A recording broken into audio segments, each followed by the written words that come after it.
Guys നമ്മൾ നമ്മുടെ ഇക്കുവിന് surprise കൊടുക്കാൻ പോവാണ്. അവൻ്റെ ബർത്ത്ഡേ ആണ്. അപ്പോൾ അവനവിടെ പുറത്തേക്കുണ്ട്. സർപ്രൈസ് കൊടുക്കാം. എൻ്റെ സ്വന്തം അനിയൻ ആ പൊട്ടനോട് പറഞ്ഞു അവളവിടെ കേക്ക് വാങ്ങി വെച്ചിട്ടുണ്ട്, കേക്ക് കൊടുക്കുന്നു. ഒരു സർപ്രൈസ് കൊടുക്കാന്ന് വെച്ചാൽ സമ്മതിക്കില്ല, പറഞ്ഞിട്ട് കാര്യമില്ല. അത് അങ്ങനെ പോയി.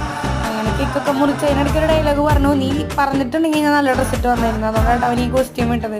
സർപ്രൈസ് ആരെങ്കിലും വിളിച്ചു പറയുമോ? അത്രയും ബോധം പോലും ഇല്ല അവന്, പറഞ്ഞിട്ട് ഒരു കാര്യമില്ല. അത് കഴിഞ്ഞിട്ട് അമ്മയുടെ വക പായസമൊക്കെ ഉണ്ടായിരുന്നു. അമ്മയുടെ സ്നേഹം. എനിക്ക് കേക്ക് തന്നു, പക്ഷെ അതിൻ്റെ വീഡിയോ എടുക്കാൻ വേറെ ആരും ഇല്ലാത്തതുകൊണ്ട് ഞാൻ വീഡിയോ എടുത്തില്ല. അങ്ങനെ അവൻ്റെ അടിപൊളി ബർത്ത്ഡേ നമ്മൾ അടിപൊളിയായിട്ട് തന്നെ ആഘോഷിച്ചു.